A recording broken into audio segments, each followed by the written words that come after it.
Ndi wanu, wanu, ndi wanu, wanu, ndi wanu Mulungu anakupatsani. Wandi wanu, ameneyu ndi wanu, ameneyu ndi wanu Mulungu anakupatsani. Ndi wanga, wanga, ndi wanga, wanga, ndi wanga Mulungu anandidalitsa. Wandi wanga, meleyu ndi wanga, meleyu ndi wanga Mulungu anandidalitsa.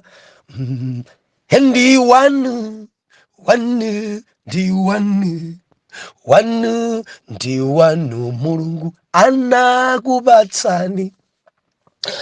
Wandi wanu, nagama ndi wanu, apili ndi wanu Mulungu anakupatsani.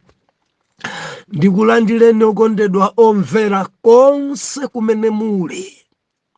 Heneleke ichale mtumiki wanu believer lero pa 22 September 2023 sabutopiki mkazi ngodula. Omvera, tikuwerenga Genesis chapter number 29 verse number 13 mpaka na 20. Pali minomfu yapa mawotsogolera. Labani alandira Yakobo. Verse number 13. Ndipo panali pamene Labani anamva mbiri ya Yakobo mwana wa mlongo wake. Iye anathamangira kukakumana naye, namfungatira, namsonsona, namulowetsa nyumba mwace. Ndipo iye anamufotokozera Labani zinthu zonse. Ndipo Labani anati kwa iye, etu, iwe ndiwe fupa langa ndi thupi langa. Ndipo anakhala naye nthawi ya mwezi umodzi. Ndipo Labani anati kwa Yakobo, chifukwa iwe ndiwe m'bale, chifukwa iwe ndiwe m'bale wanga, kodi udzanditumikira ine pachabe? Undiuze ine, malipiro ako adzakhala otani? Ndipo Labani anali ndi ana aakazi awiri. Dzina la wamkulu ndi Leya, dzina la wang'ono ndi Rakele. Maso a Leya anali wofoka, koma Rakele anali wokoma nthupi ndi wokongola. Verse 18. Ndipo Yakobo adamkonda Rakele nati, ndidzakutumikirani inu zaka zisanu ndi ziwiri chifukwa cha Rakele, mwana wanu wamkazi wang'ono. Ndipo anati Labani, kuli kwabwino kuti ndimpase iwe osampatsa kwa mwamuna wina. Ukhalebe ndine. Ndipo Yakobo anamutumikira zaka zisanu ndi ziwiri chifukwa cha Rakele, koma zidamuonekera iye ngati masiku owerengeka chifukwa cha chikondi chimene anamkonda nacho. Ndibwereza kumapeto pali minomfu, tamverani. Koma zidamuonekera iye ngati masiku owerengeka chifukwa cha chikondi chimene adamkonda iye nacho.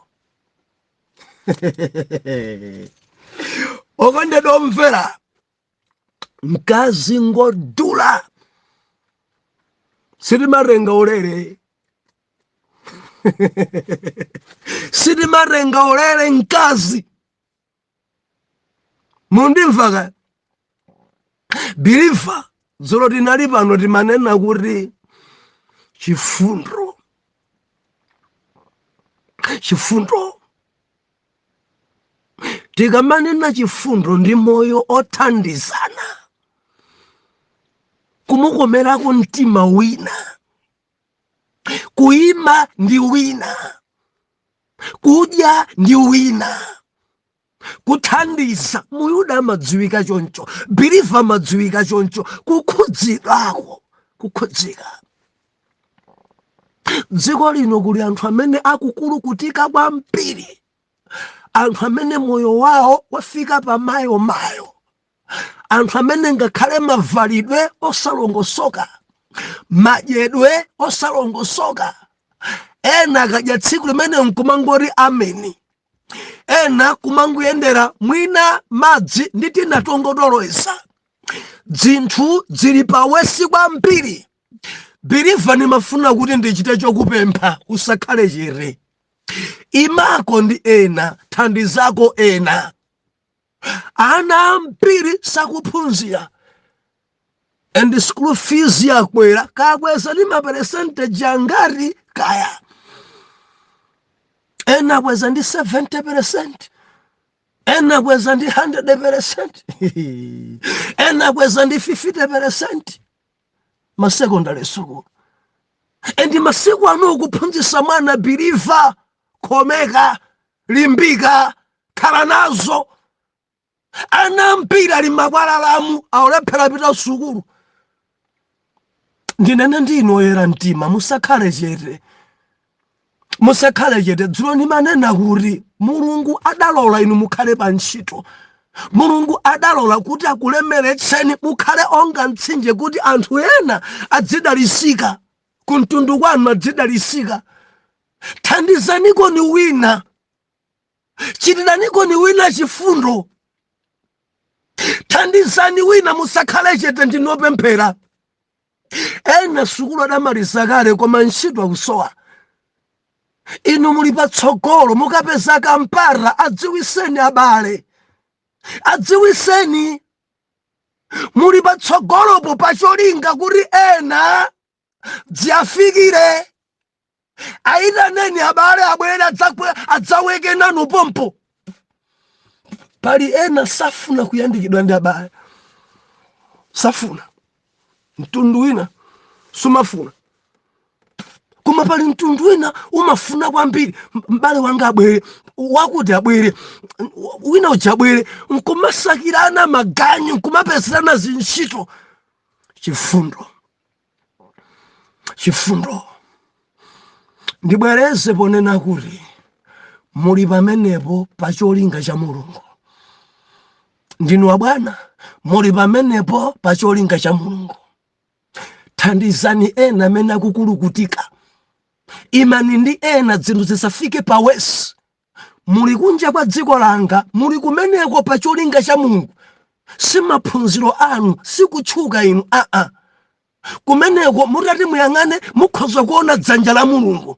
Mwapezeka kumeneko pa chisomo pa chifundo cha Mulungu kuti mukhale konko. Now thandizani ovulika. Imaniko ni ndi ena, chitiraniko ni ena chifundo. Mukhale onga mtsinje madzadzidusa inuyo ena mbali mwanumu adzidalisika dzikhala obiriwira chifukwa cha madzi amene akudusa inu, chifukwa cha madaliso anu. Enanso adzimva kukoma nanu chifukwa cha kuti akuyikani ndi yawe kuti anthu ena adalitsike. Anthu ena adalitsike nanu. Hallelujah. Musakhale chete ambira kupemphera pa mtengo. Mangani chalichi. Gulaniko ni lata. Athandizireni ntchito ya Yawe ipite chitsogolo. Thandizirani evangelism. Mene mungatheremo. Dzukani mbali ina yake. Mapadera ndi amike ino amene simukhala chete ndi anamasiye. Mumathandiza osauka, ovutika, agogo. Simukhala chete ku ntchito ya Mulungu. Moti ma evangelism ena kutheka iniyo ndi amene mukuthandiza. Transportation mukuthandiza. Tapita ni kumeneko. Ena mudagula ma speaker, ena mudagula magitala, ena mudagula ma keyboard. Inu Mulungu akudalitseni kwambiri simumakhala chete pa ntchito mu. Ndiye chifundocho. Mwana Mulungu tumvana kaya. Muli pamenepo chifukwa cha Mulungu. Muli pamenepo abwana chifukwa cha Mulungu. Onetselani kuthandiza onga Yakobo. Akuti atafika pa chitsime adapeza nkhosa magulu oposa awiri, kama magulu atatu. Uyo nkhosa zache agonekera pamenepo. Amasowa wina othandiza kuti akunkhumizire chimwala. Arafika Yakobo adachosa chimwala nyamata aja nkuyamba kumwesa mbuzi zawo. Kenako akwafunsa kuti kodi Labani mundziwa kuno? Nyamata mmodzi anena kuti Labani munenayo mwana wache uyabwerapoyo. Arafika lakere lonchelana ndi Yakobo akuti adakhumbarirana, adamsonsonana ndikumusa kuti ndiwe mbale, ndine mwana wa Labeka, bambo ako ndi mayanga ndi ana bele limodzi. Pompo lakele adathamanga kausa bambo wake zambale. Haleluya. Chifundo. Akadapanda kuthandiza kuchitsime kucharu lakere sakadakhala nchidwi kausa bambo wake za iye. Ayi. Chifundo chimakukokera pamalo abwino. Ndikupempheni kuti khalani achifundo kuti mukwezedwebe. Khalani achifundo kuti Mulungu akusiye ndi mbeni pamenepo chifukwa mukudya ndi anthu. Enanu akamakuchokochani Mulungu amaona kuti palibepo phindu. Mwatseka mtsinje, mukudya nokha, mumeza nokha. Palibe amene mukuyima naye. Palibe. Mudzidyako ndi anthu, mudzithandizako anthu. Wina wake adzinena kuti ine pano dzuyenda pano, ine pano ndili chifukwa cha bambo wina, chifukwa cha mayi wina ali ku UK, ali ku America, ali ku South Africa, ali Blantyre, ali mu Lilongwe, ali mu Zuzumu. Ndimati lise khwerere tenganipo ni gawo. Mutengepo gawo. Ambuye akuthandizeni. Musamakonde kumeza zonse nokha. Ayi. Mukamadya mudzilingalira kuti pamene ndikudya apa kodi kulibe wina amene alibe lero. Chitanipo ni kanthu. Haleluya. Believer. Mulungu alisenzesa karundu lero. Mulungu alipatsa karundu lerolo. Mkazi ngodula. Haleluya. Passage imene tawerenga mwana Mulungu. Mkazi si waulere. Mkazi sitimangotola. Mkazi sitimangotenga. Mkazi timafunika kuti feti jijilike kae tintenge. Mkazi ngodula kwa mpiri. Mkazi Believer nimafuna ndinenechi chochita bwereza. Ndikukumbukira mawiki adusawa tadusanso pa nkhani ya banjayi. And buku la Genesis ikutibwerezera nkhani mene yokhudza banjayi. Taona banja la Isaki mene adarengerana, lero tikuonanso mwana wa Isaki zimene zikuchitika pa. Believer ramvera, mkazi sitimarenga ulere. Mundimva? Mukutengana basi. Mayi ake sakudziwa kuri mwana wao akwatidwa ndini.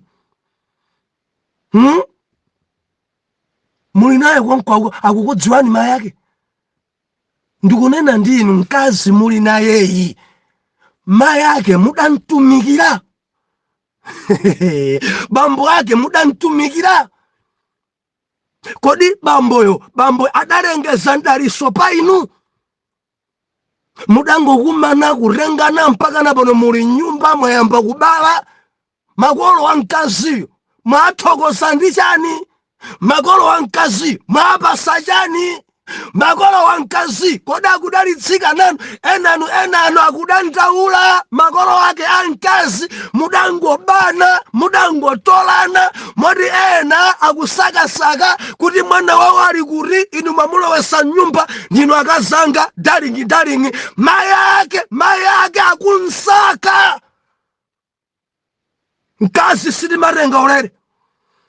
Baibulo ikunena kuti Labani atamva za Yakobo adamuyitanitsa adakumana naye. Malemba anena kuti adantenga mpaka na kunyumba. Baibulo ikunena kuti Labani adali wachimwemwe, atamva zonse kuchokera kwa Rakelo, atamva zonse kuti uku kuli mwana wanchemwali anu abwera. Rakelo adafotokoza atithandiza ife ntchito za chifundo amwesa zoweta zindiyeyi. Rakelo akupereka ripoti yabwino zimene Yakobo wachita. Believe mudzinenanso bwino. Mundimva mama? Mukakumana Yakobo akarumikira akachita ntchito za chifundo mudzauzaso makolo wanu. Changuchi mbuzi kumwakulero Yakobo Yakobo atithandiza, Yakobo achita motere, kumauza kwa makolo kuti nthawi zino ukadzanena kuti ndikunkonda uyuyu adzikumbukira makolo kuti deina yake adanena kuti amene yadathandizako adamwesa zowera. Mundimva? Baibulo nena kuti arafotokozera Rakelo. Labani adachita chidwi namuyitanitsa Yakobo namulowetsa nyumba nkumuza kuti iwe ndiwe fupa langa nofu wanga weniweni, iwe mwana wa mchemwali wanga Labeka, tayamwa bere limodzi ndi Labeka. Iwe ndiwe wapa mchombo, iwe ndiwe mbale weniweni, iwe adamkumbalira adampsomsona adakondwera naye. Baibulo nakuti adakhala naye 30 days. Yakobo akurumikira Labani. Kenako padali miringi adamuyitanitsa Yakobo tabwera. Zonadi ndiwe mbale sindifuna kukugwirisa ntchito ulere. Iwe ndiwe mbale sindikufuna kuti ukhale kapolo pamudzi pano. Kodi udzinditumikira maulere? Malipiro yako ndikupase chani? Mene ukuwerera nkhosazi, mene ukuchichirikira pamudzi pano, mene ukutithandizira pamudzi pano, kodi malipiro akhale otani? Baibulo ikunena kuti Yakobo adauza bambo Labani, mukundiona ine mkazi ndilibe, ine ndifuna namwali, ndifuna mkazi, koma mwa ana anu awiri awa muli ndi Leya komanso muli ndi Rakelo. Mwa awiri wamene ndankonda ndi Rakelo uja amene adakumana naye kuchitsime ndakonda ine Rakelo. Ne Baibulo yachita kunena kuti Leya adali wofoka mmapenyedwe, Rakelo adali wokongola kwambiri. Ne malemba anena kuti chisankho cha Yakobo chidali kwa mwana. Ndikufuna Rakelo mulole bwana Labani pano ndichichirike, pano ndikangalike, pano ndigwire ntchito, masana madzulo ndichichirika ndikangalika pano. Pa zaka 7 ndigwira ntchito, mtima wanga uli pa Rakelo. Chonde ndimati mpemphe chimenechi, ndigwira ntchito malipiro anga ndi Rakelo, ndigwira ntchito salale yanga ndi Rakelo, sindikudandaula ndigwira ntchito.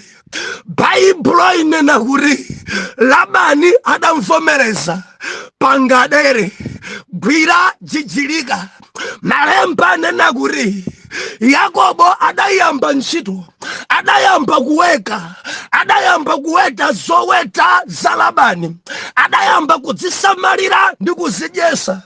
Kwa zaka 7 amakhala ntchire, kwa zaka 7 akuweta zoweta, kwa zaka 7 Yakobo ali bize chifukwa cha Rakele mkazi.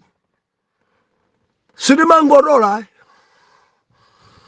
mkazi, sitimatola mkazi,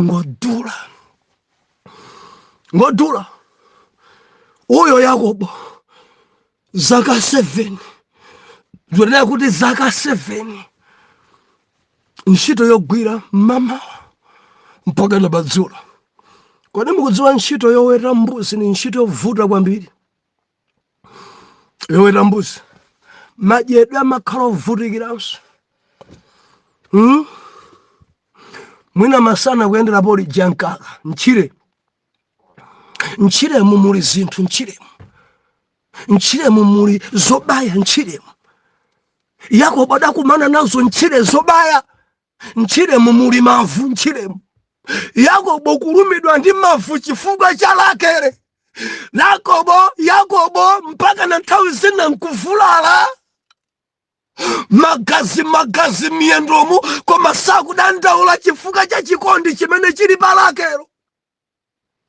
Yakobo nthawi zina dzuwa kuntentha kwambiri, thupi lonse litukura, ali ntchire. Nthawi zina kuthamangisidwa ndi njoka, ali ntchire. Nthawi zina kukumana ndi akambuku, kukumana ndi afisi ofuna kuononga nkhosa za Labani.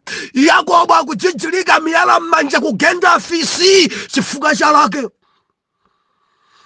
Believer, ntchire moweta manyowa, mvula ikagwa ndi pamene pamaonekera ntchito yoweta ni ntchito yozunza kwambiri. Kunyowa thupi lonse likunyowa, kuzizidwa ndi kuyamba kunjenjemera. Nkhosa linazo, mbuzi alinazo. Sitiye akutetemera, kunjenjemera, gede shawa zita ng'amba.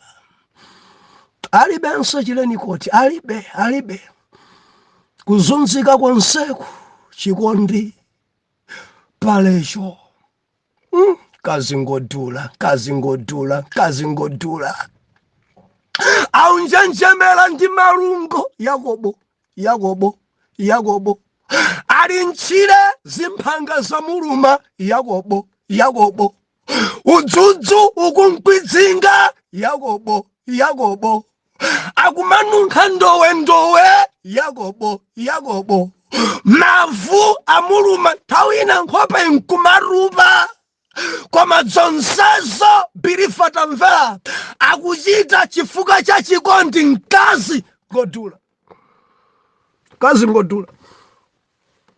Mkazi ngodula kwambiri, sitimangotenga, funika tijijilike kaya.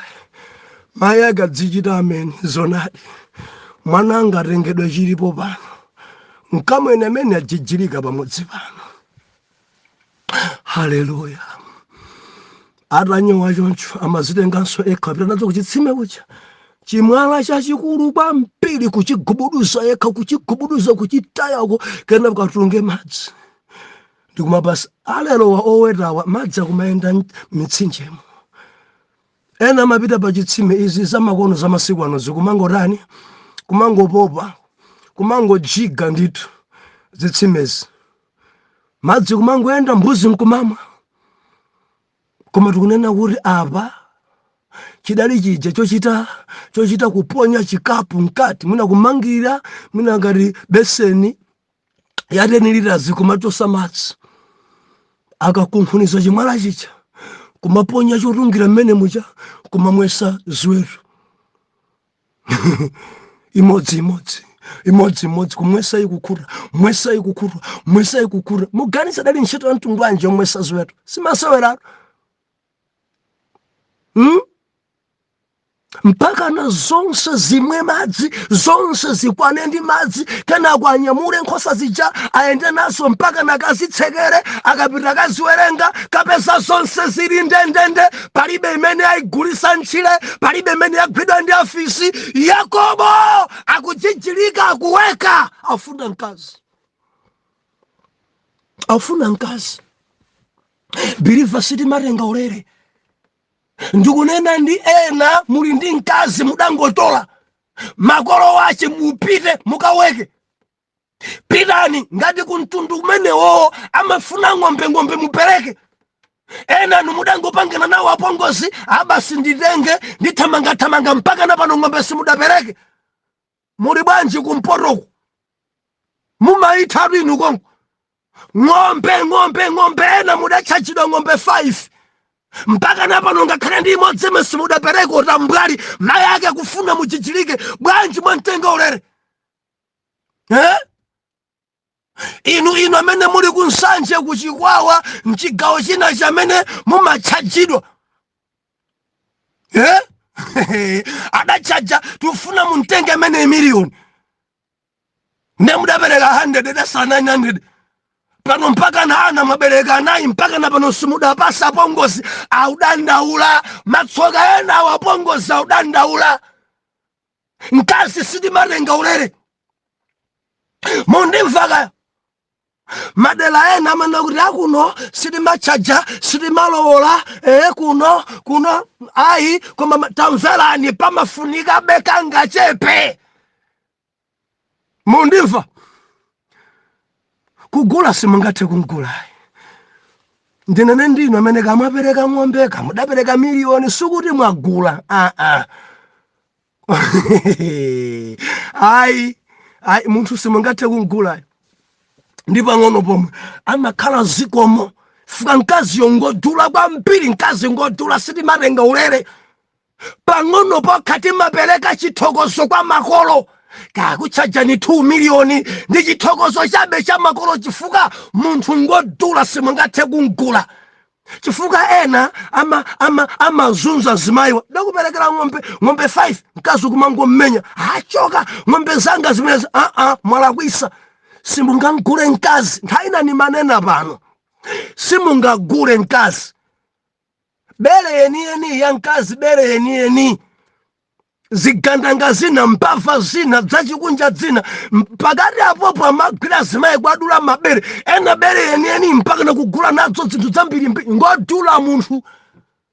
Olo mano ngodula kwambiri, ngodula. Diso lenileni simungathe kuigula ni mabiliyoni. Neka ndalama mudapereka kaja 2 miliyoni, mudapereka ina 500,000, musamaganise kuti mudagula, koma mudapereka chithokozo. Chimene ndikutanthauza, wina sakhale kapolo. Ndapereka ndalama kwanu, achoka ndapereka ndalama kwanu. Ayi, mkazi sitimatenga ulere, mkazi sitimangotola. Mukakumana kamudakumana kunsika, kamudakumana ku college, mupite kwa bambu ake ndi mayi ake akupaseni ntchito ina yake, kaya mulipire kena kake, mupereke ziko mukuti mudalera, mudandisamalira uyu, adakhala m'mimba mwanu miyezi 9, adabadwa ali wang'ono, adakuzunzani madewera, ankakonda kubhibha kwambiri, koma munkansamalira. Ndikupereka ziko mudandisamalira mkazi uyu, mukapereka 2 miliyoni yanu, mukapereka 200,000 yanu, imangokhala ziko mochifuka sitimangotenga ulere. Ngodula. Yakobo zaka 7, mwana Mulungu, zaka 7 sitimangotolana, mudakumana kuti ena mpaka na zidzukulu, makolo olo ziko mopalibe. Ambuya kulankhuleni, mupite kwa makolo. Pitani mukapereke. Ino amene muli mabalansi, pitani mukathokoze makolo. Pitani kakwamangira nyumba zikomo, pitani makolo achite ameni. Mkazi sitimangotola. tisane pamenepa mpaka na sabata ya mawa Mande tidzamalizise. Pano ndikunyamuka ulendo wopita ku Mwanza Neno. Fire ku Neno. Amene muli ku Neno tikumane kumeneko, tili mudzi muja mwa Zidala. Mufunsire mudzi mwa Zidala, gawo ya Neno mwa Zidala, masiku 3 fire tikudzera Blantyre. Uyo tidusa pazalewa mpaka na kumwanza tidzatenga ya Nenoyi. Atate mdzina la Yesu tiuyamikani. Mwana wanu uyu ali pabanja, mkazi amene ali naye uyu adangorola, sadapereke zikomo, mulankhule naye apite kwa makolo, nayenso akajijilike uyu achitepo kanthu, apereke zikomo. Mdzina la Yesu ndikupemphera mabanja olimba oyera mtima tiyankhe kuti amen and amen.